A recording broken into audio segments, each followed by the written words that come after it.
Hello, Internet. This is Chase RedShirtKing Wassenar, and welcome to a very special edition of the Rough Drafts podcast. It is Monday, January 15th, when we're recording this, and it is that most exciting time of the year for me, the time in which anything is possible, the time in which all of these teams and changes we've seen, we all get to just theory craft and throw out wild opinions that will, of course, be wrong by the end of the split. And I am very excited to bring back a guest that I haven't been able to have on in a while. Great dude, a guy I consider a friend, and in one of my favorite casters in Europe, Devin, Piratechnics, Younge. Devin, how you doing, man? Pretty good, dude. Thanks for having me on. I know a few making predictions that are really wrong by the end of the season, so I'm right there with you. Perfect. Yeah. See, every once in a while, the key is to only bring up the ones you got right and just ignore everything else. And then suddenly, I'd be quiet if that was the case. Oh, well, fair enough. It's very, look, we all have our skill sets. I think that's fair. But this is a very interesting time to be a League of Legends fan. Obviously, big changes in North America, and Europe's got its own set of changes. The biggest of which I think is the best of ones for right now, as far as how it'll affect you in your day-to-day life. Lots of different opinions on that. As a stats guy, I look at the smaller sample size and cry a little bit inside. But I get the sense you're probably on the other end of this discussion. Why do you think this move to best of ones is important here? I think at the end of the day, it's about what's going to be the best for people watching, right? Like back when we had the old best of one system, and I think it was 2015 was the last time we did it. The games were just more individually exciting, right? Like that's when we had the crazy Fnatic 18-0 that I lost my voice calling.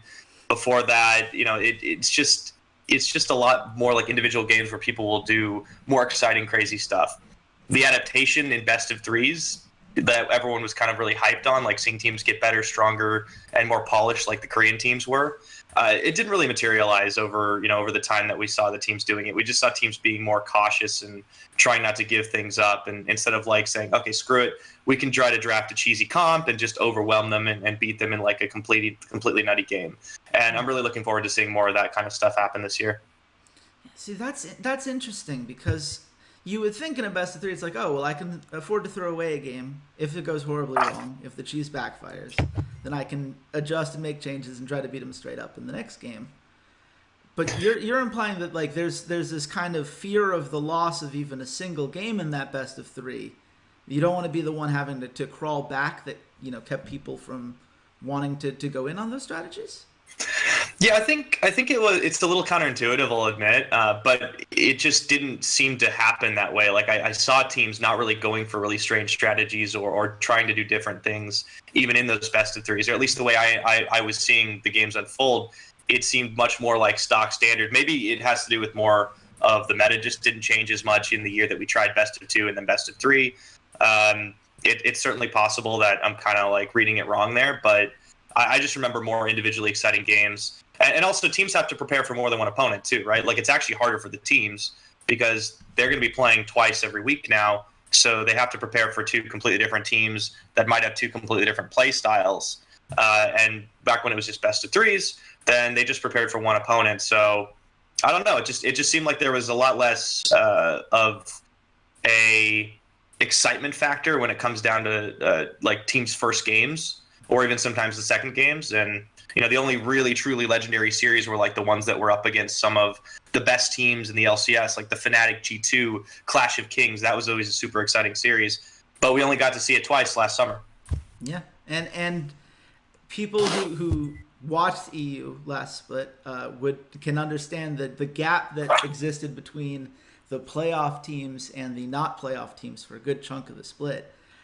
There were a lot of best of threes that felt like we knew what was going to happen before we went into it, and then played out in exactly that way. And I think that you're right. Honestly, it is. There weren't a lot of games I can think of off the top of my head that were just truly crazy, weird picks. I guess you could point to like Origin versus ROCCAT in the spring split, or that was 2016 summer, wasn't it? Origin versus ROCCAT. Yeah, because Origin they got relegated in like at the end of 2016, I think. Is that right? I go back in my history lessons. Yeah, someone on the internet will correct us in the comments. I'm just gonna be like super embarrassed. No, they were there in the spring. Come on, obviously, guys. I'm gonna look that up now. But honestly, it was just in general. I think that there's this idea that everything needs to be the most competitive all of the time when it comes to formats. Like the best format is the most competitive format, and the numbers for viewership just weren't backing that up, because I think you're right. I think that people knew how some of these things were going to play out. There wasn't a lot of crazy moments, and I mean, you look at how it was the spring split, excuse me. That was 2017 spring. It feels forever ago. Yeah. But that origin it was a long season. Yeah, and it felt longer than it probably would have in another format, right? Like, this was only 13 matches. We didn't even have, the teams in the opposite groups play each other twice, but it felt very long. The 10 weeks was awkward. So what do you ultimately do you think people are like more excited about this? Like, when you talk to people about these format changes, like do you think that the average viewer understands the extra amount of hype that can kind of come into this and it appreciates that, or are people kind of still clinging to that? Well, this is the way that someone like Korea does it, so that's where you go. Like, what's the kind of the pulse on the people?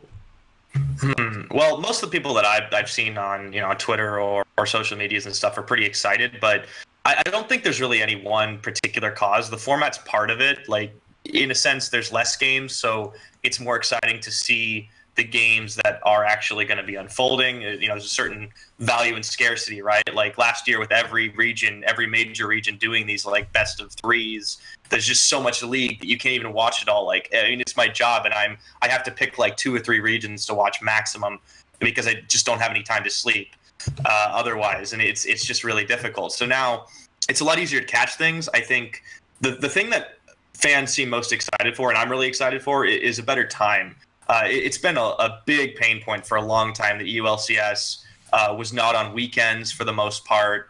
And when we did have like forays into the weekend, it wasn't always at great times. We always try to serve EU players first, but we do have a global audience, so making it at least somewhat friendly for NA people to watch as well is kind of a secondary goal. I think changing the times around for Friday and Saturday makes things a lot more clear cut, and it's just better for as many people as possible, I think. Yeah, that's the change that makes me the happiest, because as someone who tends to prefer watching EU than NA, just because that was the region that I was really into back when I was studying at St. Andrews and really getting into esports as a writer and content creator, that's the region I watched. And to see them kind of relegated a little bit to that Thursday, Friday spot to make it easier for North American fans was kind of it felt like they were treated like a second-class region a little bit at times with the production schedule. This feels like they're being the primary kind of time slot for their own region, which I think is a much nicer place to be. There's been a lot of debate about it over the years that I've been at the EU office, and in before everyone starts saying, Riot NA treats EU like garbage. No, oftentimes we're setting our own schedule, but it's hard when you're on a certain time zone. Like, EU is kind of a what you might call unlucky time zone, because it's kind of hard to please big viewership centers like even the East Coast of NA and especially the West Coast, just because of how far away it is and because of the direction it goes, right?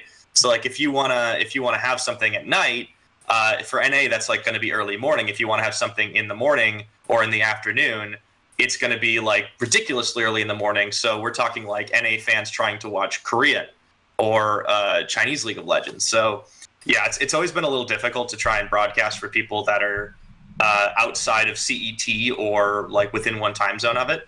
And I think this new setup, especially moving one day to Saturday, is a really nice compromise.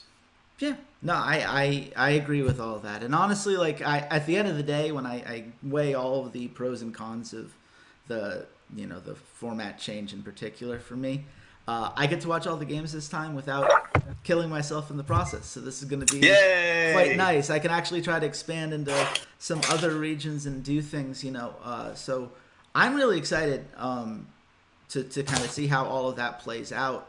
I'm also very excited to see these regional leagues that are now getting a little bit more attention from Riot Europe. You know, they've talked about this kind of being their answer to the academy system, having these regional leagues kind of step up and be a way for people to kind of compete for that promotion spot after the summer split. How important do you think that is for a region like Europe that finds themselves often at the mercy of these big North American teams importing so much talent away? How do you think these regional leagues, kind of help with this and again grow the region out in that way? In terms of like building up talent that isn't LCS ready yet, or things like that. Yeah. I mean, and that, and also, and I think getting regional interest in a way that sometimes, people talk about when it comes to advertising, right? The companies or that some of these teams have problems because it's in Germany and everything's in Germany, and therefore, companies that aren't based out of Germany sometimes have a hard time figuring out how to advertise with it. Do you think regional leagues help with the talent and I guess the fan base and advertising spectrum of it are two different things? But I'm curious to see kind of where how you like that system compared to maybe what we're seeing in North America now with the academy system. Well, I think that for the longest time, I know regional leagues and play things that are especially more developed, like the LVP in Spain, have been kind of on the mind of a lot of the people in Riot Europe. It's been something we wanted to shine a spotlight on for a while because it's a huge example of something that we don't have as many hands on as a lot of other stuff, a lot of the other big things that Riot does from an esports production side. And we really want to shine a spotlight on how passionate the fans are about those particular regions and the teams that come out of there. And, they're not 100% all going to be players from that region. People kind of shuffle in and out a little while. Some teams in LCS, like Giants is a notable example, having another team in LVP, things like that. So there's a little bit of crossover. But as far as from bringing up the talent, it is definitely a great place for them to get highlighted, for them to get good competitive experience.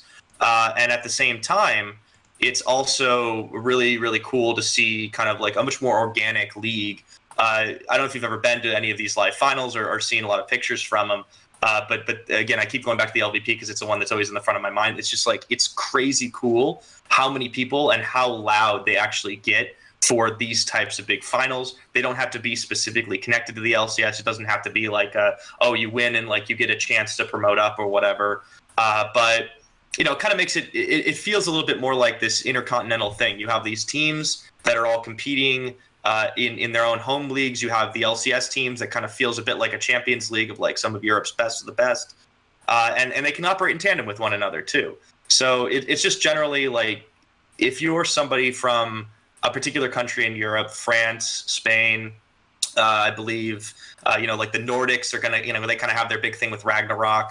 A lot of these other countries, Poland is another one, having like their own league that said, this is our country's league. These are some of the best players that are coming out of our country. It's a national pride thing. It's something that doesn't necessarily translate a whole lot to like a North American audience where we're just one big homogenous kind of blob of a culture.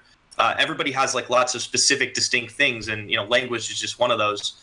Talking about advertising, yeah, it is difficult to advertise with LCS teams to a German audience versus a Polish audience versus a Spanish audience, because a lot of the countries or a lot of the companies that want to advertise don't operate in some of those other ones. So these leagues are a great opportunity for some of those sponsors to get involved for sure. Is it maybe a little bit less upside than like the number of viewers that you're going to get off of an LCS broadcast? Sure, but it's a great place to start.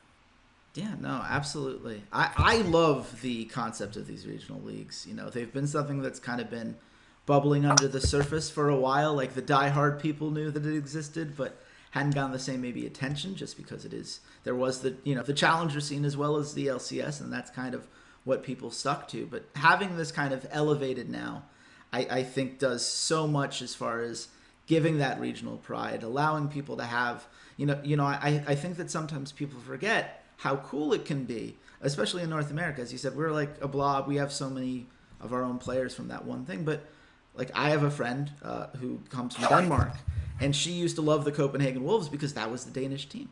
And that mattered to her because that roster was all Danish, and therefore she felt like she was seeing her country on the stage, and therefore that was the best place to be. It's also why she liked TSM because of Bjergsen, and we forgave her for that. There's a lot of Danes in TSM too. Yeah, absolutely. So there has been.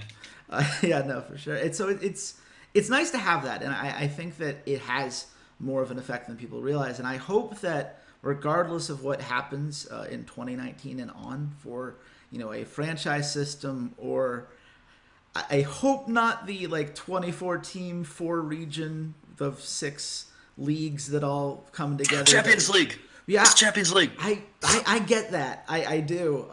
I don't know. I'm just memeing about it. Don't worry. No, I appreciate that. I think the number of the problem is the number of teams for that, right? Like 24 teams would be a lot of teams to kind of try to fill out at this point. Yeah. I guess 10 teams is hard to fill out, it seems sometimes.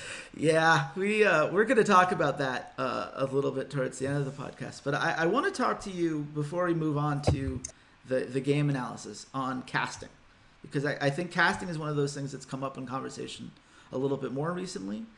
There are a lot of people who have talked about trying to get that next set of casters going into the game, and so I want to start with your experience as a caster. You obviously, last year was I think a big year for you. What are the things that you learned over the course of last year? What were the biggest lessons that stood out? I mean, I think in a lot of ways there were a lot more stumbling blocks, at least for me professionally last year, than there ever have been.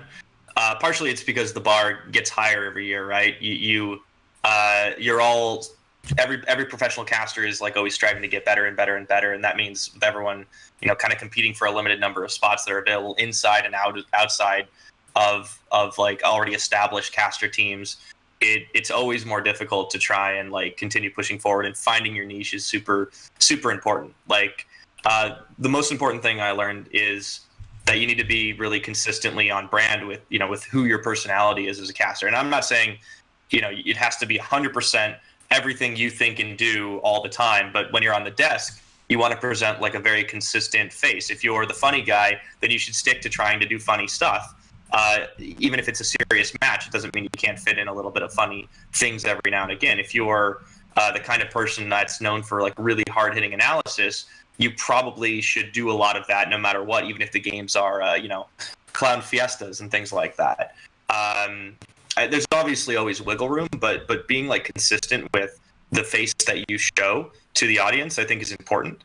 And it's something that I kind of learned the hard way, because towards this year, or on the back half of this year, I really experimented a lot. And you could say that's a good thing, but I didn't have a lot of conscientious thought behind what sort of brand I wanted to project. And I think as a result, I was sort of forgettable. And that was something that I tried to learn from at the end of the year. Yeah, I mean, it is there is that kind of balance there, right? You want to be able to experiment so you can kind of grow from those lessons, because if you don't try things, you're never going to learn what works and what doesn't. But there is something about once you feel comfortable in who you want to be and what role you see yourself within the kind of casting team as a whole, I think that you're right. Having that couple things that you stand out as and can be memorable for people is important. And so I guess you talk about having all those experiments towards the end of last year. Where have you ended up on that? Where do you kind of see your role now within the EU team? Well, I think it's probably no surprise that the biggest thing that I've always been is just being really hype and really excited, and you think that that's a basic thing that casters need to be, right? There's definitely truth to that, but for me, calling a game that's even one that's not super excited, or that's super exciting, but has a couple of exciting moments that you can kind of hype up and get people to jump out of their seats. That's the important thing. That's what I want to bring out in people. I've often had people tweet at me saying yeah, dude, sometimes it feels like you're just sitting on the couch with me, and we're cracking a cold one with the boys or whatever, and you're just getting really excited and jump off the couch. I'm that's kind of the thing I want to go for. I'm sort of a layman, right? I'm let's see, what do the EU players call it? Boosted. I'm really bad at League of Legends, so I kind of want to embrace that and just represent like, you know, your average silver or even bronze player, and just kind of get excited about plays, maybe even if they're not like the best quality all the time, because anyone can get really stoked about like an insane outplay, like Faker does something incredible, and everyone's just like, I mean, at this point people are just kind of expecting that, but I want that excitement to be what people feel, even if it's something that, you know, compared to the world's best, maybe isn't all that great of a feat, because in the small nucleus of the game, it's still an incredible thing. If somebody pops off and gets like a triple kill, that gets my blood pumping, and that's what I want people to feel. Yeah, and I think that when you love the game enough to get that excitement, it's contagious. You know, people want to enjoy the company of people who love the thing that they love as much as they do, and I think that passion is something that I've always loved about your casting, because I am very much the same way, and also just as terrible at the game. I don't know. I don't remember if I've told this story on the podcast. I knew there's a reason we get along. Yeah, absolutely. Back when I was coaching in Istanbul for a few months, my players actually asked me not to finish my promos because they were afraid if people saw how badly I was ranked, they wouldn't want to scrim with us anymore. So they actually pulled me aside when I was at 9 games. It was like, please don't play ranked anymore. We can pretend you're smurfing if you don't have a rank. So that was my I choose to take that as well. They cared enough about me not to want me to embarrass myself. But you know, as my it's nice. Yeah, as my it's sister nice. Once said, I've got the reflexes of a dead cow. I'm doing my best, you know. Yeah, mechanics are hard. Mechanics are really difficult. That's why I play Hearthstone in spare time. Absolutely. But anyways. Yeah, no, and we're closing on that for the record. I haven't told you this, but we do need to talk the Hearthstones. Oh, okay. All right. But I do want to. I'll bust out my deck strats. Yeah, absolutely. I do want to talk one more thing about casting when it comes to League of Legends specifically, because this was an argument that was kind of a very interesting argument between Kelsey Moser and Froskuren on Twitter recently. You know, Froskuren was in the camp of like, we need that next, age of casters, right? Like, we're always looking for more fresh caster talent and people who can kind of take that next step, you know, maybe for regions that don't, that need a little bit more fleshing out on the back half so that we don't burn out casters. And Kelsey Moser came from the sense of, the league already has so many casters, you should be going to basically any other game right now that's open, like a PUBG, or maybe, try to do like Overwatch and kind of the lower circuits there, because there isn't as much established talent yet. Where do you kind of stand on that issue? If someone wanted to become a caster right now, would you recommend like sticking to League if League was a game that they loved, or would you say there are a lot of other opportunities out there that maybe have an easier path to success for you? Where do you come down on it? I think it really depends on how reasonably you can break into something. Like it's completely up to like what is the time and budget that you have to make this a for yourself, right? Like if you are an established amateur caster in League of Legends, for example, that is a crowded field. There are a lot of people that want to break in. It's a very successful esport. It's it's the biggest one of all time. Blah blah blah blah blah. And basically, if a line is long, you're going to have to wait until either your chance comes, or you have to be so good that people are jumping to take you and pluck you out of that line. So it's very difficult. The more competitive a field is, to get on board. It's not impossible. And what I like to tell amateur casters is, you need to put yourself in the right place so that once the right time comes along, then you'll get noticed. Admittedly, it's easier for me to say that because when I was an amateur caster, the scene was very different. But still, just prior to that, there was a time when it was completely unthinkable that big name casters like Joe Miller would ever be gone. But once they were, then it was a lot easier for me to jump on a plane and come to Berlin. So I guess what I'm saying is, like, people move around all the time. And if you're really dedicated to one esport, yeah, you should stick with it. But you should definitely explore your options, right? Like if you're not married to League, but you just love MOBAs in general, look at Dota.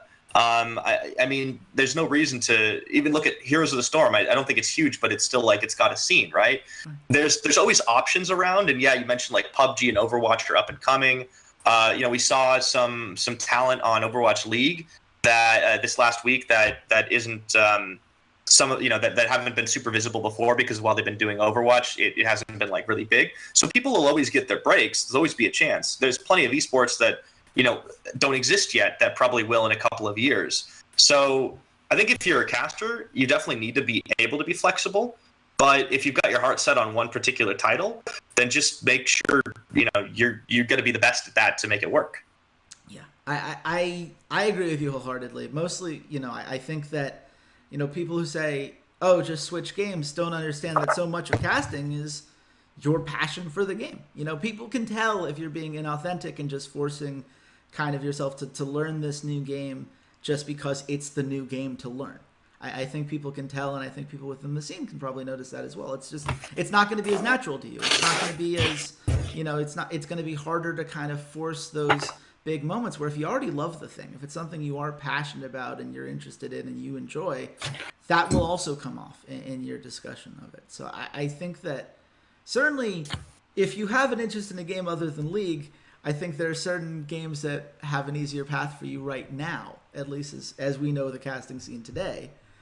But if you love League, you love League of Legends, and it's a game that's very easy to love, and it's a game that has a lot of other people who love it too. And I think that hopefully we're going to see some more opportunities. If Tyler 1 can get a tournament going with a whole bunch of challenger guys and get 300,000 views, right? My new casting attire is gonna the sleeveless shirts and vests. Yeah, I'm gonna get jacked just for the season. Just wait, you can't see it under here yet. Yeah, no, I like it. April Fools, I think everyone Tyler 1 on the entire broadcast. I can get in on that. Actually, that's not a bad idea. Well, I kid, but like that takes it back to like the old days of like silly tongue-in-cheek production, like out of a bedroom. Like you got to give it to Tyler 1. Like that's a really, really inventive way to get a lot of viewers, and it was a fun tournament to watch. And it kind of goes to show that you don't always need like insane production levels to make something entertaining.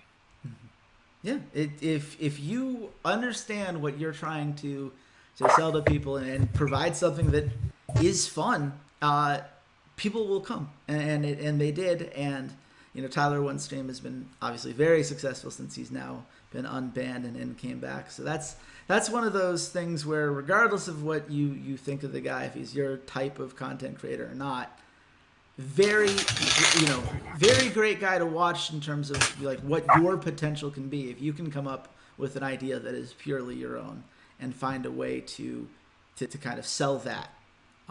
You will find a place, I think.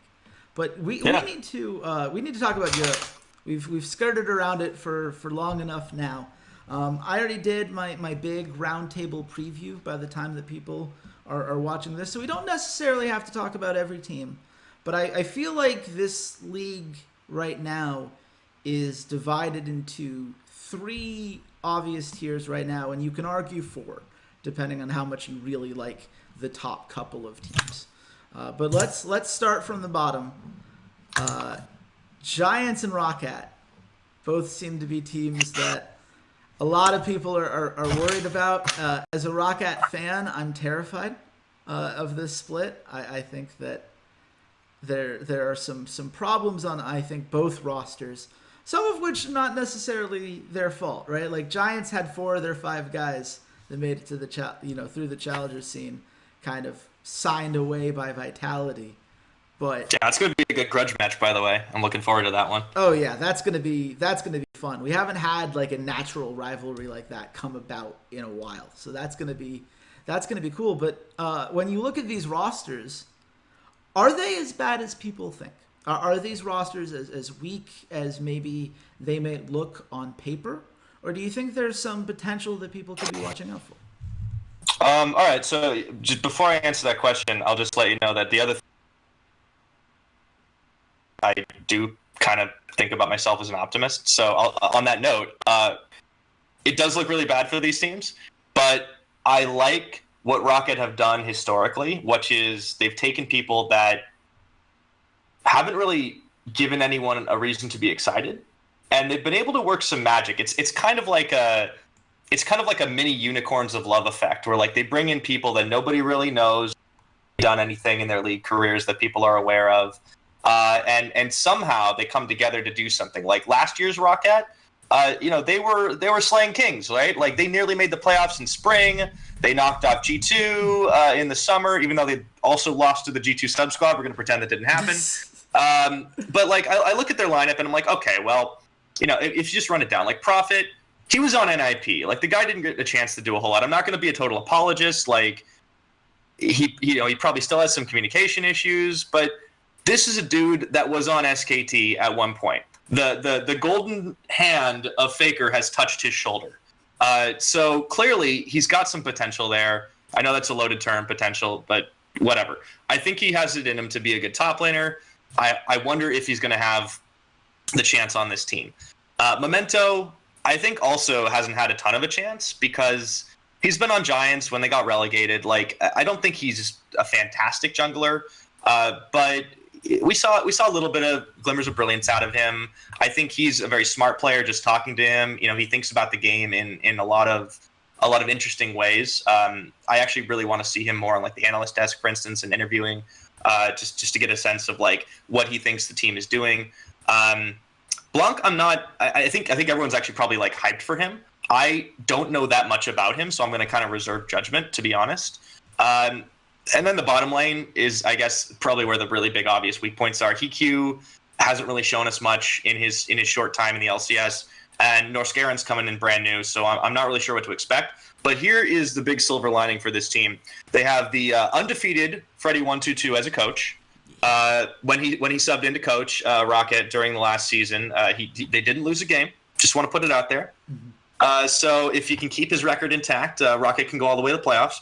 But in all honesty, yeah, it's definitely a tough call for this team. Like you look at the squad, and you kind of feel like it was thrown together. It doesn't really look all that exciting on paper. They're one of the few teams now in Europe that are kind of like, okay, well, let's pick up some Koreans and hope it works for the best. But I think that's all surface level, right? Like I refuse to believe that there wasn't some deliberate or some deliberation in how they put this team together, and that they really just like gathered up whatever they could find.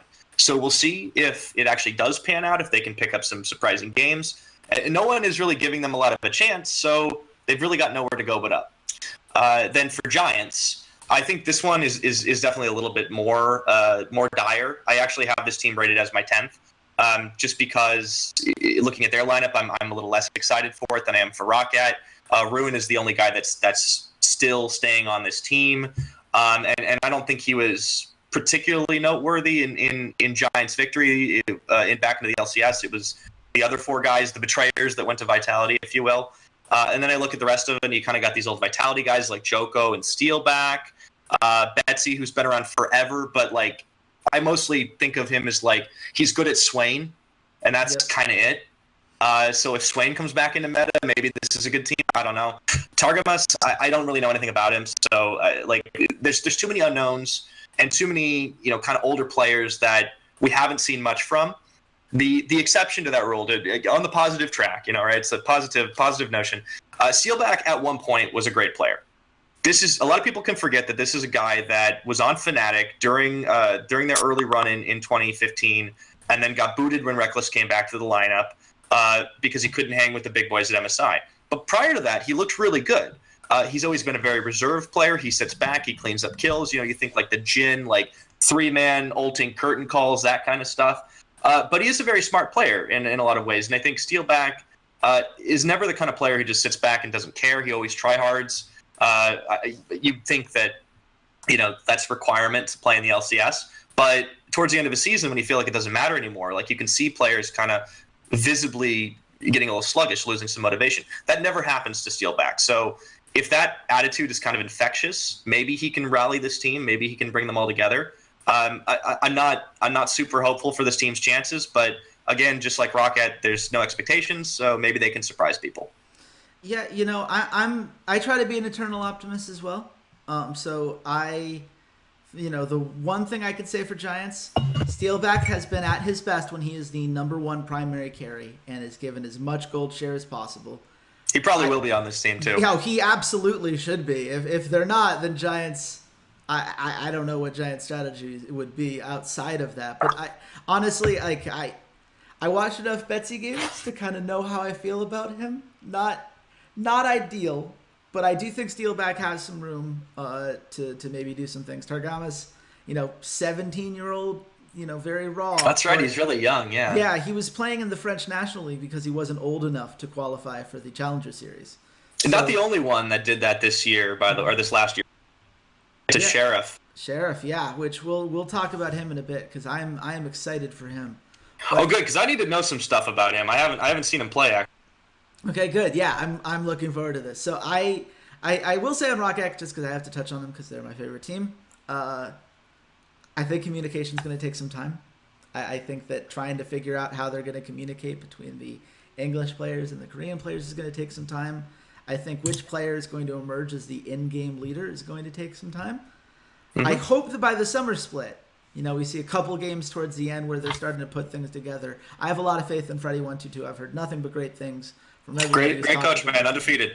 Yeah, no. We haven't had a coach that good since Taylor. I'm telling you. Yeah, man. Look, I'm that's where I'm putting my faith. And I'm just accepting it's going to be rough for a bit, but if they can start building some momentum towards the end, maybe this team does some things in the summer. I got a question for you, Chase. I know it's your interview, but are you? Oh, audio cut up there. Can you repeat the question? Are you secretly the ROCCAT Reddit guy? I'm not the ROCCAT Reddit guy. I do know the ROCCAT Reddit guy. Great dude. I love talking to him.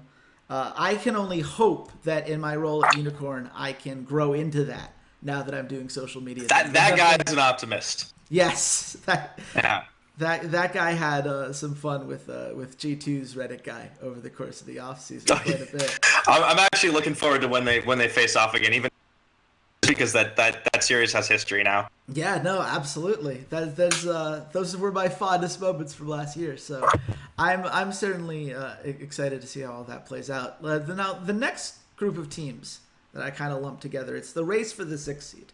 Because I think there are 3 teams that can all challenge for it, and which one you think gets it is a matter of what you value in a team and what kind of strategy you think is best suited for this particular split.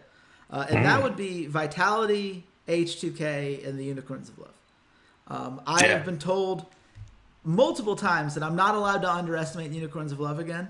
Yost, the owner of Unicorns of Love, when I reached out to him. A lot of people say that. Yeah, it's just they always mostly wearing pink. Yeah, exactly right. But every time I've counted them out, they always make the playoffs. But then you have this H2K team who has some young guys with a lot of promise. Not promise Q per se, but promise nonetheless. Had to be done. And veteran, certainly a good mind from the game. Anyone who's followed him on Twitter can attest to that. And then this Vitality team who's found a way to take Cabashard and get the core of this Giants gaming squad that was a fun team to watch in Challengers. So, of these 3 teams, which one do you think has the best chance to get that final playoff spot and maybe surprise some people? Just Vitality immediately. Like, their 4 of their squad is been playing together for a while. Without making it seem like too much, we're excited because they won into LCS from Giants. That team looked good. Yeah. Like, that is a very talented squad. Like, again, subbing Ruin for Cabashard, I think, like, the difference there might be negligible. So synergy is really the only difference. Even if Cabashard ends up being a complete non-factor and goes even in lane, you've got Gilius, who the big question is always, does he put his money where his mouth is? But he is a skilled player. He's been around in the scene for a long time. And I think he commands respect to that team. You've got Jizuke, who's a very hyped player coming in. The Italian Stallion is what everyone refers to him as. And then Mini Trupax, who is actually my player to watch this season. A lot of people are talking about upside. I think he's a fantastic talent. But Mini Trupax actually impressed me more from Challenger and from the promotion series, just generally from his just his mechanics alone. Like there's so many good AD carries in Europe this year, and I have the feeling that he's going to be one of the top ones, maybe outside of someone like Reckless or Yarnin. But I'm super stoked for him just in general. And then Jack Troll, I think, is more of like an average support. But overall, I think the core of this team is strong enough to take a 6th seed. And they should hit the ground running because they've been together more or less than a lot longer than all these other teams who were kind of pulled together in the offseason. Yeah, no, I totally understand the argument. I do like this Giant. Like, I liked that Giants team a lot. They were the team that I most enjoyed watching in the Challenger Series last split, because Jizuke is awesome. I do like that we finally have an Italian player hitting the main stage on a regular. We got more representation. Portuguese player too. Mini Trupax. I love it. I think that this team definitely has a lot of potential. And I always say, especially in the spring split, stability reigns, because the teams that have played together long enough and kind of know what the system is can come into week 1 already prepared, while other teams are still figuring out who's the shot caller, how does this communication thing work, how do all of our skill sets work together. So I do think there's a very strong case. I have always had my problems with Gilius. This has been a popular or unpopular opinion depending on when it's been asked. I think that he looked very good in the 2017 summer split. I think that he looked pretty rough in the spring split. I think that some of his worst games have come in high-pressure situations. But the early games of the regular season here, when you look at their schedule, he should have some time to kind of to roll into it. I think those are very winnable games for Vitality in that first week. So, building some confidence in that regard, I think this team could be scary. I have such a hard time ruling out Unicorns of Love, just because this Sheepy, I think, is criminally underrated as a coach. I have no idea how he hasn't won a Coach of the Split award yet, given how some of these Unicorns of Love rosters teams have overperformed expectation-wise. All right. Well, I could talk about Sheepy a little bit, but before we move off Vitality, don't forget that that's still going to be crewed by Yamato Cannon. So I'm really looking forward to see if that talent can be molded by him, because he does have a reputation for that. Mm-hmm. Unicorns, I'm not like taking them lightly because of their coach. I think Sheepy is kind of like, he's like the good cop in every good cop, bad cop scenario. Like, he's nice. I don't know how he is specifically with his players, but every interaction I've had with him is he just strikes me as like a really like warm, like friendly guy. He's like the dad that's taking the kids in the minivan to go play soccer, and like he's coaching them, but he's never going to be like super negative. At least not from my feeling, right? I'm not in the house. I don't know like how he actually coaches the team. But Unicorns have always felt more like a family than a team to me, and that's also the owner Joss is also Sheepy's dad. Like, they are kind of tight knit that way. And their new lineup, I think there's some excitement to be had there for sure. I just don't think it's quite as strong at the beginning as what Vitality offers, and there's definitely some hype, right? Like, because you look at some of their older players, I think Samix is still a name that a lot of people should be really hyped for. He had some incredible plays last year, and generally speaking, my feeling on European AD carries. I think this is a year that's great for them. He's in that same mold. The having Trashy is now called Cold in the jungle, I think, is a good thing too, because it's a lot of experience. Even if he ends up being kind of average, it's like maybe it's not his meta because he's more of like a tank jungle player, and there's probably going to be a lot of carries. I think he'll be serviceable. There's still some question marks around Exile. He did not play well in the summer, and I don't really know what to think about him right now. I wonder what'll happen with this new lineup, if maybe like they try to like camp for him, or if he's going to start playing more like control mages because that's the meta for it. I'm not really certain. So that's where I'm a little bit worried for this team. I'm also worried because I don't know anything about Totoro except that he played for the BBQ Olivers. I think it always sucks losing Hillisang. I mean, this team lost like their backbone, and you're not going to be able to replace that. And I don't know if there's communication issues with Totoro. I don't know if he's going to be able to speak good English off the bat. But as far as I'm aware, this is his first non-Korean team. And then the other question mark is White Knight, right? He's a will he be good enough to tangle with some of the best tops in EU? I think maybe for some of those other like 6th to 8th place teams, probably. But beyond that, I'm not so certain. I mean, he's got to show me before I believe. Yeah, and that's very fair. White Knight's one of those guys. I remember when he first entered the Challenger Series, everyone's like, oh man, White Knight's here. He's number 1 on the ladder, like great solo queue player. Like he's going to come out and tear people apart. And that didn't happen. That hasn't been the White Knight story since he's been in the Challenger scene.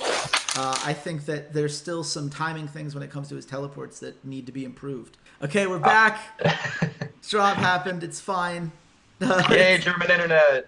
Sorry about that, guys. No, it's all good. But we're going to back to the Unicorns of Love real quick. I think you nailed it when you talked about communication being the thing that's going to decide how this team goes. When I've talked to multiple people kind of heading into this split, getting opinions on rosters, one of the things that came up is that Exile was doing a lot of the shot calling in the summer split. And when he was trying to balance that and his laning mechanics, things went wrong. It kind of was a lot for him to process. And there have been a lot of players over the years that have kind of struggled with that. Not everyone can be a shot caller. So Cold is certainly someone where, you can say what you will about his mechanical play. Certainly in a carry meta, I have concerns on that end. But he does understand the game well enough that I think he can play that role. And hopefully that takes some pressure off of Exile. I do think it's going to take a little bit of time just because from what we can tell, Totoro does not speak English very well yet. He's still learning. He has asked on Twitter for people to be patient with him, and I am willing to do that. There's no relegation in the spring split. So if everything goes wrong, they've still got some time to kind of reset and figure out what it is they need to do. But they're a team that always seems to kind of figure it out. So I'm very curious to see how they make the most out of some guys that maybe we're still waiting to see kind of where they ultimately end up from their current talent level. But I want to move on to the next tier of teams. I do think there are two teams that we can say aren't necessarily title contenders yet at this point, but have the talent that has people thinking they're going to be a playoff team for sure unless a lot of things go wrong. And that would be Schalke and Splyce. Those are two teams that kind of have put themselves together from a whole bunch of different parts, but have put together some rosters that you could have seen like as a second or third All-Pro team at different times. Lots of potential there. So I think you might have rustled a few jimmies there, Chase. Oh, have I really? Some. I mean, like playoff contenders, absolutely. I think there's definitely even more hype than that around some of these teams. But I'll let you continue. I just preview. Okay. I mean, that's fine. I have three that I am putting in the title contention above them, but certainly they have potential. There's a lot of talent on both of these rosters. So what, kind of looking at both of these teams, what do you think makes them so exciting, just seeing how all these different pieces will fit together? And if you think one or two of them should be in that title contender spot, what am I missing that I should be thinking about putting them in my top two or top three? All right, well, I'll go with the one that I think is on like most of the public's minds, and that's Schalke, because that's a team that, I mean, first off, it's a bigger, badder, better iteration of Schalke, which, of course, big European football club. A lot of people are super excited about that. But I think what's really exciting about this team is more or less the all-star lineup they pulled together. And you can debate a few of those players, but I mean, you pulled in Vizicachi from Unicorns, who has been like a consistent, like hot performer. He's had maybe you could say he had a downturn in the summer, but I believe he was our MVP of the spring. The dude's been playing in LCS for as long as Unicorns have been around, which is 2014, and he has always been like kind of a hard to predict, like carry style top laner, but he can play tanks. The dude can pretty much do everything. And then you look at like Upset, who is very, very arguably the hottest AD carry, the hottest rookie coming into LCS. Everybody's got their eyes on this kid, and you put him with Vander, who, well, maybe isn't like the best support of all time, is a very, very experienced player who, can definitely inject some leadership into the team, because you've got a lot of younger players like Pride Stalker. He dropped the Stalker part, but I don't think he's necessarily had his chance to shine yet. We saw a few good plays on ROCCAT, but not a whole lot else. And then I've saved the best for last because, I mean, come on, man, Nuke Duck. This is a guy who's been around for so long. He has such an incredible story. He was on Lemon Dogs. He made Worlds in Season 3. He gets banned for being toxic. He comes back, and he builds himself up and consistently performs beyond what expectations are. This guy's always punching above his weight. We saw him on Vitality. I personally think he 1v9'd a good chunk of last split. Yes. Not to totally throw shade at all of the Vitality players, but in my mind, Nukeduck has always been a great player, or a player that has greatness in him, that has never been on a great team. Maybe you can go back to Lemon Dogs, but again, Season 3 was a different time. And it's actually before I was really paying as much attention to League as I am now. So it's a bit more hazy back then. But I'm just excited for this lineup because you look at everything top to bottom, and while there's uncertainty, there's talent. While there's, I don't know if the talent's all there, you have some of the most experienced players. Like between Chachi, Vander, and Nukeduck, that's like years of LCS experience, right? So, and they've got the backing of football clubs. So there's clearly some infrastructure that they've invested in. I think that this team definitely has the potential to compete for the title. I'm not going to give it to them, right? Like, because you've got to go through Fnatic and G2 and Misfits and everybody else before you get there. But I look at this team and I'm kind of like, this is a team that has a lot of talent, has a lot of experience, like all combined. It seems well balanced. It seems very meticulously crafted, and it's just, unless they just spectacularly collapse, I see no reason why this team isn't at least semifinals material. Yeah, I mean, that's very fair. The talent here is undeniable. I think that is safe to say. I do think people sleep on Nukeduck just because he hasn't been on that great team. This is his year, man. This is the Nukeduck year. Well, at the very least, it's put up or shut up here, because he has enough talent around him now. There is no excuse if he doesn't have a great season that kind of pulls them into a strong playoff run. That's true. He's got to show it. Yeah, but I think he will. He had more solo kills than any other mid laner last split. That was something that was constantly impressive to me, is how well he could read those duels and really use that pressure. And he did it on like Corki and shit. I mean, the dude was just sniping people with bombs. It was honestly, it's so much fun to watch him play. Yeah, it's like awesome. He's such a sick player. And I look forward to having him on here. I will say on the Chachi point, I've been doing a pretty deep statistical analysis on him because I'm working on an article right now for Unicorn. It's tough for a guy like me who's very much in like the top laner is your engaged guy and it has the consistency to help set up the team fights the way you want. Visit Chachi had the exact same average deaths per game in the spring split and the summer split. The difference was just the ability to convert on it. And I think the difference was that people knew these are the kind of fights that Visit Chachi will always pick. So let's see if we can throw that extra jungler in there and catch him off guard. Let's see if we can kind of lure him into kind of skirmishes that he doesn't necessarily need to go into.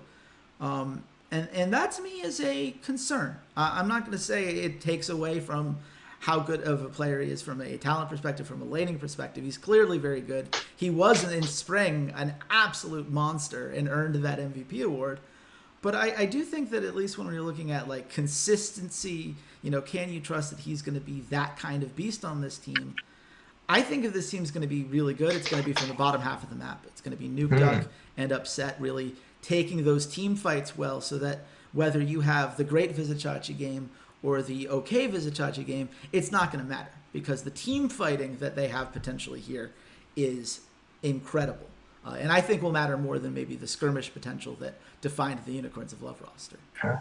I agree with you. I actually want to flip it up then, because a team that's like the exact opposite of what you described is the other team that's kind of in this bracket you put, which is Splyce. Like you look at that team, and that's a top-heavy talent team, right? Yes. You've got the Romanian duo of Odoamne and Xerxes in the top and the jungle, and when you talk about like top lane stability, you can't really think of any other name in Europe besides Odoamne. Like the dude is like literally a rock. Like you can't shake him, and he takes these bad matchups all the time and still wins them.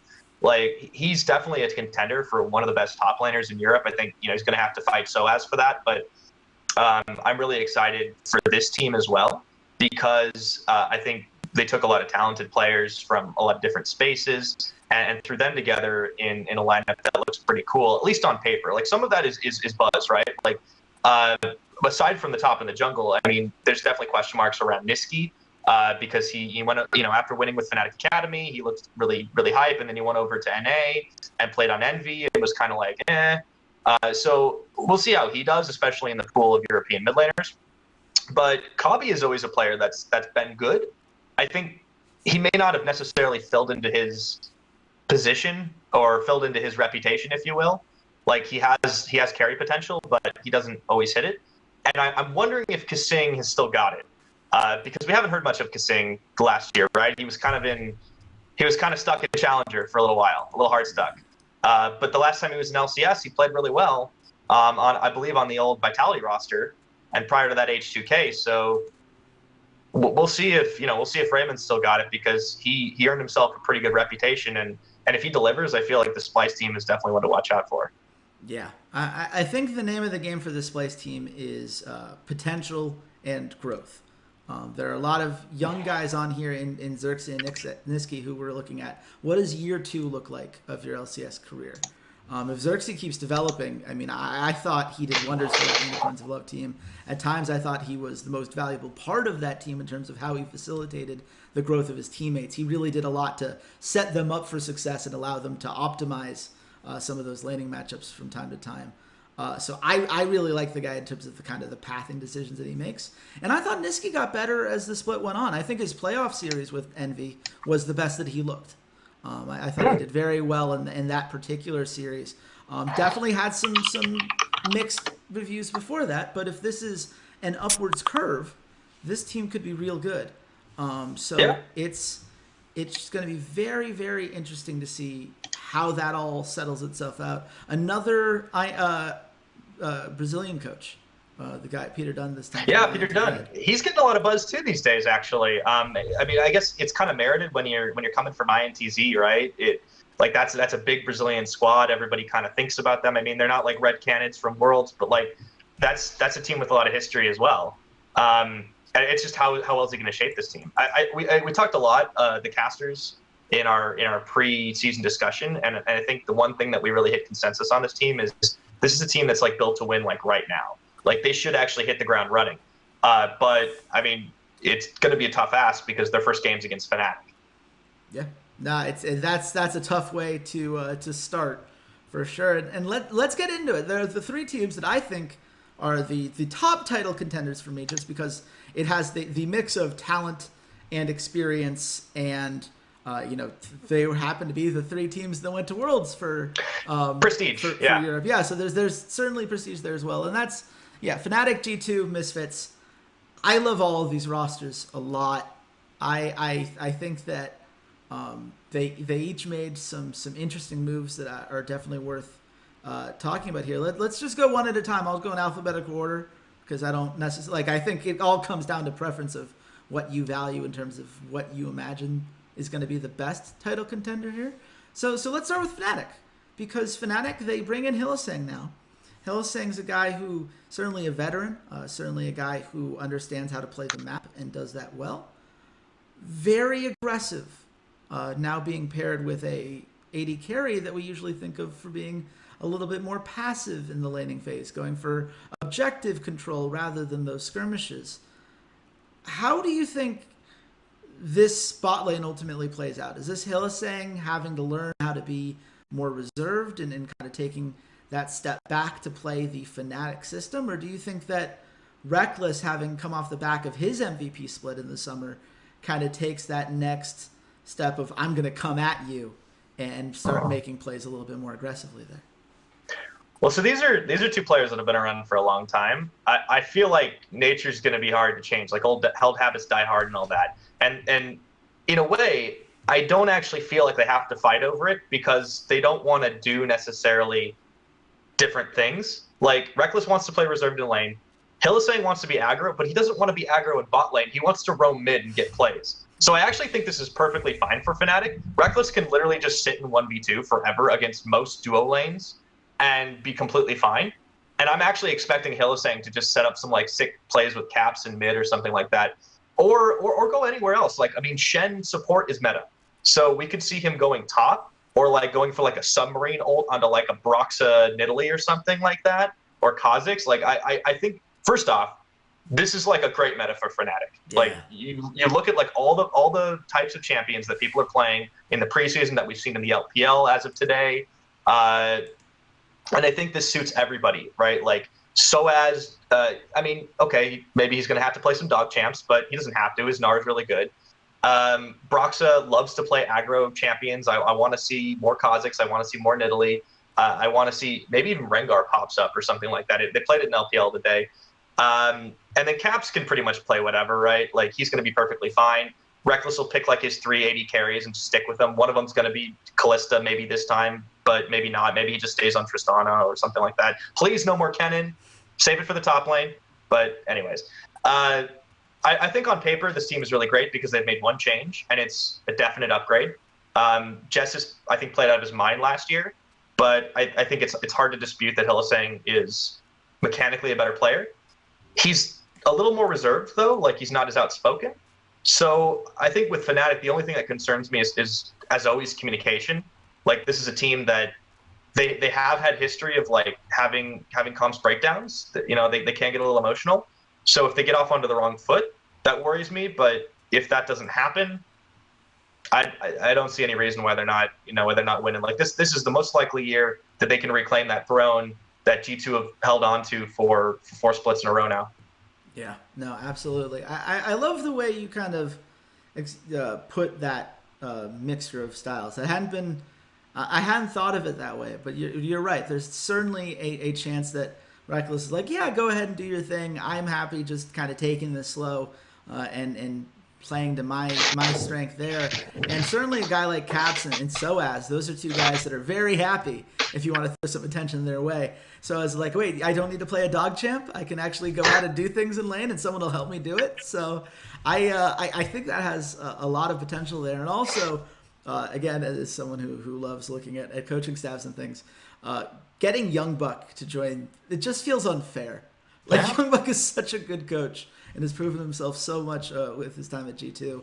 And also, like, people forget, Jez's, before he came back to Fnatic to play that support position, he was part of the coaching staff for Immortals and had a little bit of analyst work for Dignitas. So yeah, that's true. He's still there. He's still subbing. Yeah, so that's another, I think, valuable mind of the game, a guy who's been a veteran for a long time that can kind of, you know, at the very least, can kind of help, you know, Hylissang, like, hey, these are the things that we kind of do with our system and kind of help with a shot calling perspective, kind of making sure everyone's on the same page on that end. So I think there's a lot to really like about Fnatic. I think there's a lot to like about G2 too. This is the 4-time defending champs, but it's not really the same roster. This isn't your grandfather's G2 Esports for sure. Things are a little different now. They built it around perks. Yes, which I think if you're going to build it around one player on that team, and Sven and Mithy had to leave, then Perks is the guy of those three remaining. I think his playmaking potential has really stepped up. But when you look at the 4 other pieces that have kind of come together, how well do you think this team meshes on paper? Is this a team that looks like it's going to come together and be really strong right away, or is this people are maybe giving G2 some legacy points that this roster hasn't earned since it is so new? I mean, immediately the thing that I think of, quite apart from skill, is that this team is full of players who love trolling people. So I actually think that they're going to have some camaraderie there, that they're going to have a little bit of fun. I mean, on paper, it's a great lineup, right? Like, if it does hurt to lose Sven and Mithy, but if you're picking up 2 players who I think you could give like the most improved title to, it's got to be Yarnan and Wadid. Like they're a packaged duo lane. They're more like attached than any like duo I've seen since like Hansam and Ignar, and like they're both really good players in their own right. Like I think there's clear weaknesses there, but there's also like really big upside. Like Yarnan is a guy that can take Sivir and become a god. Wadid is like a really good engaged support. We saw his Rakan last split, really impressively played. Like, I mean, that was the soul of the ROCCAT team that knocked off G2. Like Yarnan and Wadid were like 2 of the best players on that team, and most consistent performers. So I think it's a smart pickup. It comes with ROCCAT's coach Grabs as well, who I think that maybe is a little bit of a mixed bag. But then you look at the rest of the squad built around Perks. You've got Jankos, who is going to be a better jungler to like set up the mid lane, to be aggressive, to kind of come out guns a-blazing than somebody like Jankos. Like, this guy is probably going to be, if he's always like in the contention of is he the best jungler in EU, I think, he probably wasn't last year because of Trick, and maybe Maxlore towards the very end of it. Maybe Worlds is coloring my opinion of it. But Jankos has always been a fantastic player. And again, he can play these carry champions. Like, he can set things up. He can make big plays early on. And Wonder's going to be stable. I think he's a good top laner. He sometimes busts out of that and becomes like, great for a moment. I always think back to like when he played Talia, which was hilarious because I could just be like, yeah, Suncook isn't even the best Talia on his team. But Wonder's a good player too. And I think like this whole team has to live up to his legacy. So those are big shoes to fill. But it's still an exciting squad, and they still are 4-time defending champions. So I'm excited to see how it all works. I mean, we got royalty mixing in there. You've got Lane Kingdom meets the First Blood King. Like, there's so many fun things to talk about. So I think you can always expect greatness at Digi2. It's just, can they live up to it? Yeah, I think that's very fair. I loved Hjarnan and Wadid on ROCCAT last split. That was one of the bright spots for me, seeing how that grew, bot lane just grew together. There's a lot of synergy there. I think Wadid in particular really stepped up towards the end of that split. I think that his champion pool is expanding, and I think that, obviously anything from Sven and Mithy is going to be a bit of a step back, but I think people are maybe like associating that they were on ROCCAT, so they're not that great. They're a genuinely good bot lane. I think they might be, they should finish the split maybe in the top half of those bot lanes, depending on how certain things play out. It's in play. They're going to be around that, 5-6 spot to me when I'm doing my preseason rankings. But of course, we'll see how some of these other guys develop. They have instant synergy, right? Yeah, they definitely do. I am a little worried about Wonder. He's taken a step back in recent years, but I mean, Jankos is like the perfect guy to facilitate a guy like Wonder, right? Wonder at his happiest is trying to crush that lane and really bring the fight to his opponent, and then snowball off of that. Jankos is very happy to give his top laner some love, so I do think that could help out. That's a good point. Like, Wonder has never had an aggressive jungler to gank for him. Like, Trashy can, or Cold now, he can do that kind of stuff, but it was few and far between, and he's usually playing tanks. Like, we'd see like a level 3 Gragas gank or something. Wonder's never really had that level of attention, so I think that does kind of tell, like, have we not seen Wonder at his full potential yet? Maybe not. Yeah, that's going to be the part that I am most interested in seeing how it plays out. But this whole team's going to be very fun to watch. I having watched ROCCAT last split, Grabs surprised me as the guy that G2 tapped for the head coaching spot. I would, I think Ocelot's a very good businessman and clearly has run this team very well. So I'm inclined to trust his judgment, but I thought that was a curious move. I don't know that I would have done that the same way, but we'll see how. I don't know if it's a package deal. Like, they came. Yarn and did also came from ROCCAT. I'm not really certain. Like, I don't want to like again throw a ton of shade Grabs way, but yeah, he doesn't really have the results to back up necessarily the decision. Maybe this is in much the way that it is for a lot of players. Put up or shut up here for him. Can he coach them to success? Can he get them in line?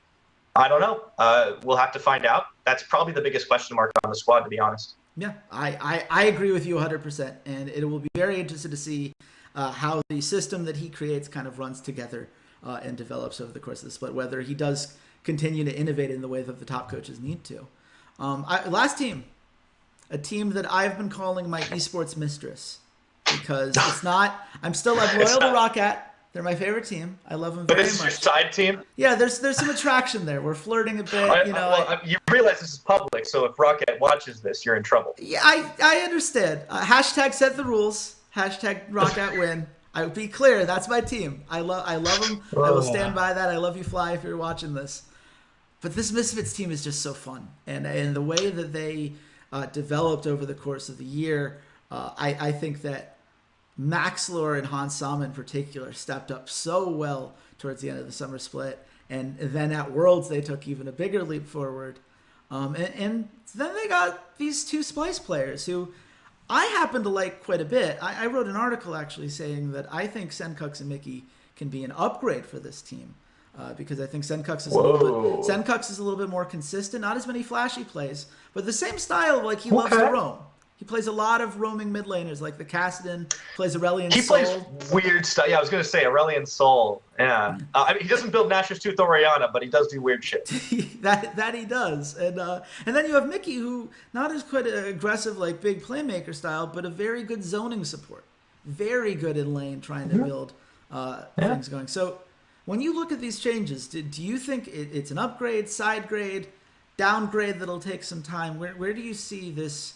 Those two changes having an effect on this Misfits roster? Well, let me just start off by saying, like, my bold prediction for the split was that these guys win. Yeah. But, like, that all aside, I think that the changes in particular, it's really hard to call because whenever you compare any mid laner to Power of Evil, you have to do it with a grain of salt because he just does things so differently.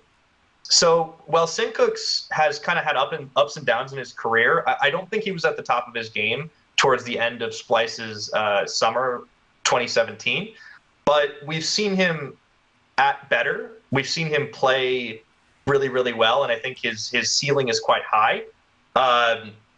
So for me, like, I want to see if he, how he develops. What can Hussein do to kind of bring out the best in this player that like Splyce was unable to do? And generally speaking, like, is the core around him going to facilitate that a little bit better? Like, it's hard to judge like Splyce players like potential versus where they're at because they played together for so long. Mickey is definitely a little more clear cut because I think he never really fell off or fell down. He kind of had a very like linear growth path in Splyce ever since he joined and replaced Nisbeth back in, God, what was it, 2016 summer, I think. Yeah. And yeah, he's a good engaged player. I think he's the kind of support that Hans Sama needs, but it's how well will they mesh, like, personally, right? Like, I look at Mickey and I think he's a little quiet. Maybe he's changed a little bit. I don't know. Hans Sama, I kind of think as well, like, he's a shy player. Will he communicate really loudly in game? I don't really know how the dynamic will work. If they do get it together, like if they're communicating very consistently, if they're obviously like probably duoing together all the time, like that's a lot of talent in the bottom lane. It's definitely hype. But for me, it's always a question of how well used to each other will they get. Senkux, I think, will be always be serviceable, will always be stable. He might get bested by some mid laners, but he can always roam and make plays on the side.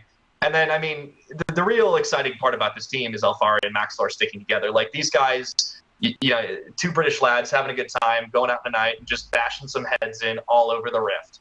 Maxlor was probably one of my favorite players to watch at Worlds, not just because he was repping EU hard, but because he just did it with a smile the whole time. Like, this guy doesn't know the meaning of disappointment. He loses, he gets back up on his feet, and he just gets better, like, inexplicably. Like, people can laugh at him when he sucks, and then he just gets better. And Alfari is another top laner who I think his strength is in laning. We saw in the spring when he first came into the LCS. He was just dominating everyone else in the top lane. He would always have a CS advantage. He would always like reduce everyone else's CS advantage. And that's against players like Otawamne and Soaz. He was still doing this. He fell off in summer, but I think he picked it back up again at Worlds. I'll admit, like, the rose-tinted glasses are kind of still on from Worlds. Like, this is a team that took SKT to 5 games. They beat TSM. Holy shit, Europe, they're so good.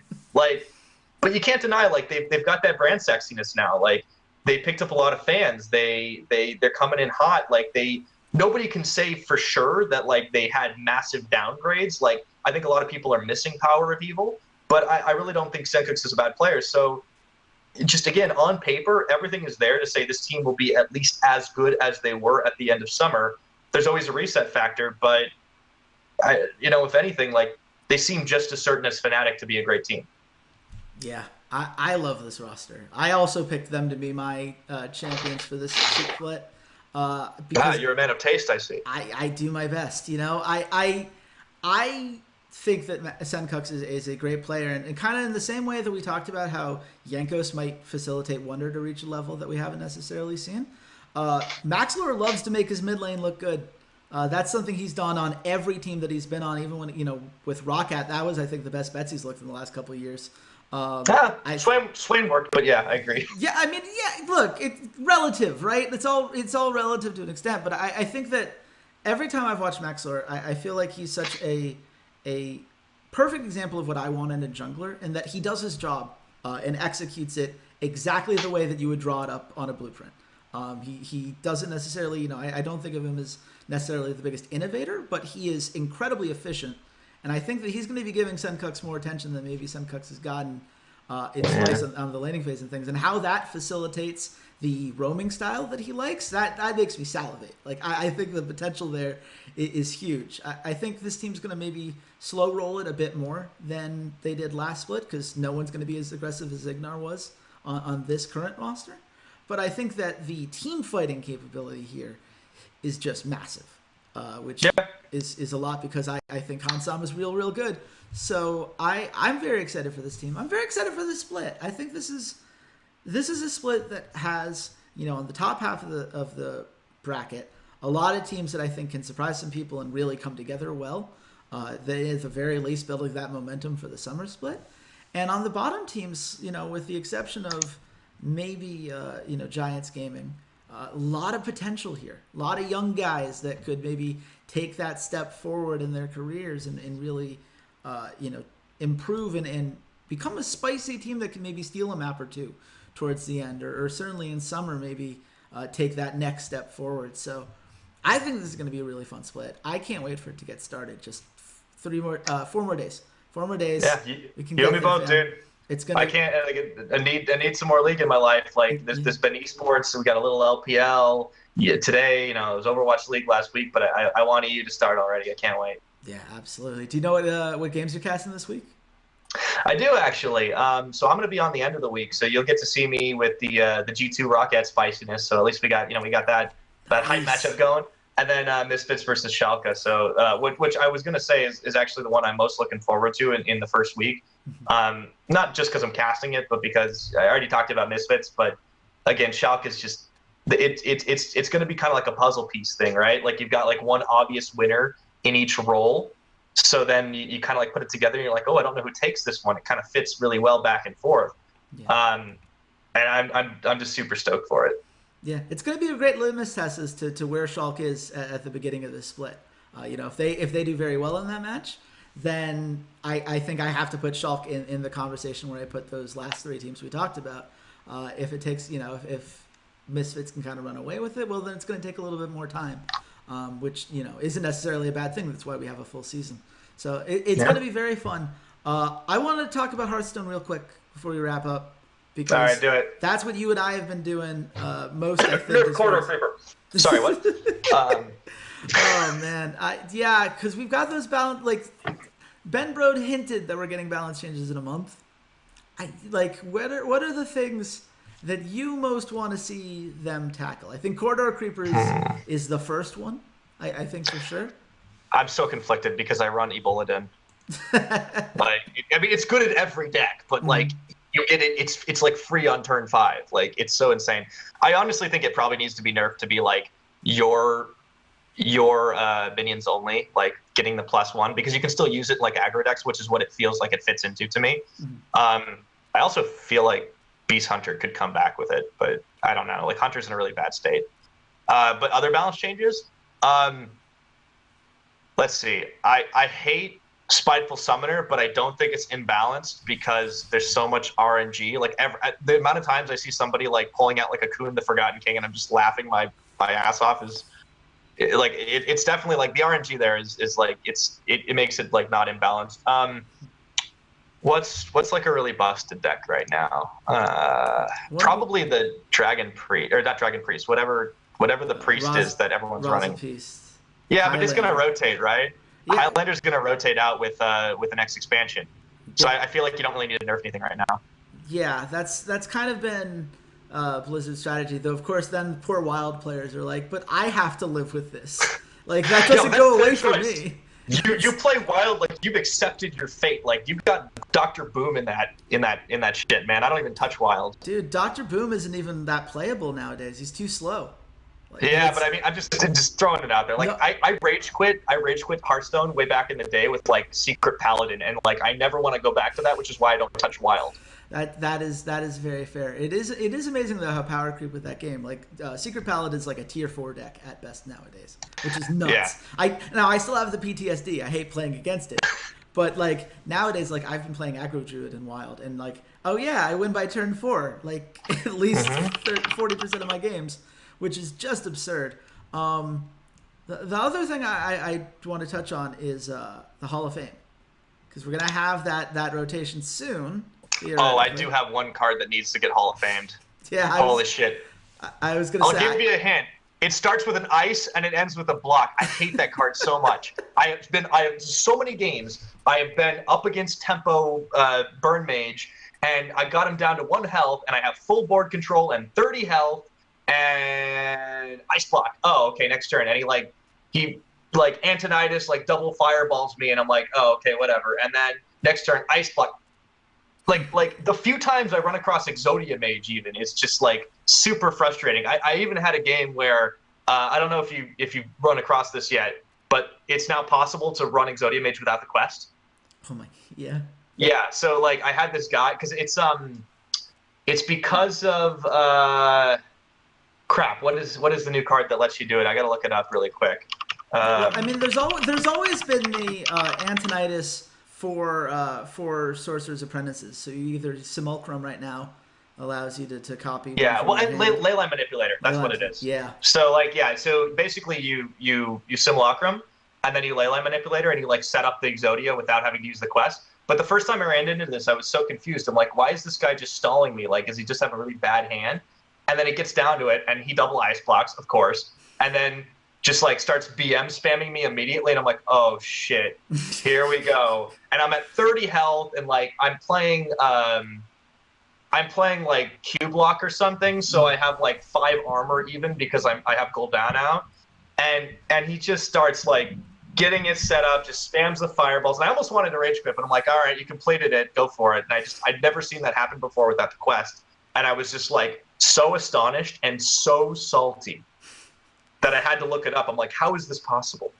Yeah, that's you can blame guys like Dane for that. The Leyline Manipulator shenanigans. I think Ice Block needs to go as well. I think that's why the Artificer came out, that 1/2 for 1 that gives armor based on the mana cost of your spell. Like I think that's Ice Block's too much value. That's all. Yeah, I agree, and I think that's one that people have been calling to get rid of for a while.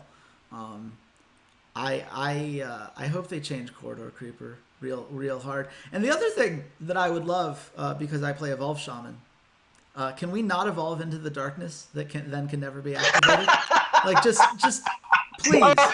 Like, why does that interaction exist? What's the point of this other than just to hate me, Blizzard? Like I saw a streamer. I saw that happen to a streamer like twice, and I'm just like, oh, unlucky.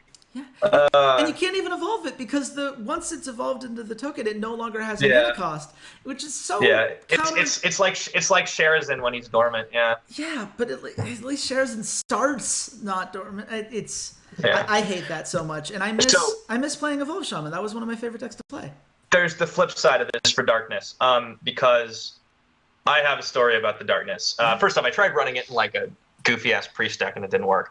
But then I don't remember what game I was playing or who I was playing against, but the dude like coins out a Darkness on turn 3. And turn 1, like normal, everything happens. I think I was playing Big Priest, so I'm like, all right, well, I'm just gonna, stall him out, and even if he gets it, it doesn't really matter because I'll eventually have like all my taunts and stuff up. Well, the turn after that, and I still don't have Barnes or anything, so because while I'm playing Big Priest, I'm probably asking for it. I draw a candle, and then another candle, and then another candle, and I'm just like, wow, and I just had to leave. I'm like, no, I can't win. Yeah. This is turn 5, and you have a 20/20 on the board. Like what? I mean, I could have drawn like a Shadow Word Death or something, but I had a really bad hand, and I was just like, what is? I tried to do the math in my head. I'm like, I have like 23 cards in my deck. The chances of drawing the candle 3 times in a row, like, I just was like astounded. Yeah. But other than that, I haven't had any trouble with that card. That's that one's harsh. My favorite was on the subreddit. Someone posted a game in which they were in arena and his opponent coined out the darkness, and then he drew all 3 candles on his turn in a row. So turn 4, darkness attacking face and arena. That game didn't go very well for him. You're going to be surprised to hear. But yeah, arena's a fun place to play the darkness for sure. Yeah, arena's a fun mode. I actually found out recently I have one that was just waiting for me because I just ditched it after a game. And it's like, oh, look, an arena run for free, I guess, because I don't remember it at all. But, you know, I am so happy with how this podcast turned out. Thank you so much for coming on, Devin. Anytime, Chase. Yeah, I always love talking to you. I appreciate your analysis. I feel like this is a great split to kind of be talking about and get excited for. So on your way out, what do you want to plug social media wise, or if there's any content outside of the streams that you'd like to drive? Well, I guess I can say be on the lookout for some cool little esports articles. I test ran a thing at Worlds that I called Pirates Postmortem. It's probably going to have a different name, but if you like BuzzFeed lists, you're going to enjoy it. And I get to meme under the LoL Esports banner, so I'm looking forward to that. So shout out to LoL Esports, Riot Games, of course. This is my 4th year casting the EU LCS. I'm really excited for it. And I guess shout out to you. Thanks for having me on, Chase. Anytime. I'm looking forward to when the thing comes up. Yeah, no, absolutely. And you guys should be seeing this, if not right before week 1, right after. So certainly while we're still theory crafting on how all of these teams are going to do. We're going to be completely wrong. All the good teams are going to lose, and we're going to look like idiots. Yeah, and it's going to be madness. Twitter will lose its mind, and we'll all take the hot takes of like, oh my God, after 2 games, we know that these teams are in trouble. It's going to be great. Thank you guys all for listening. If you liked it, you know, keep the conversation going. I love talking to you guys. I read every comment. And of course, you can also find me on Twitter at RedShirtKing. And if you want to hop in my Discord, I've got a link for that in the description. I love keeping the conversation with people there. We've got a real great group of guys that kind of hang out in there. And sometimes I watch games live with people, so you guys can hear my reactions and analysis as things are playing out, if that's the kind of thing that's interesting to you. But I'll be back. If at the very least, I plan on having vlogs every week with my favorite bets for the upcoming week. So definitely stay on the lookout for that. And until next time, goodbye, Internet.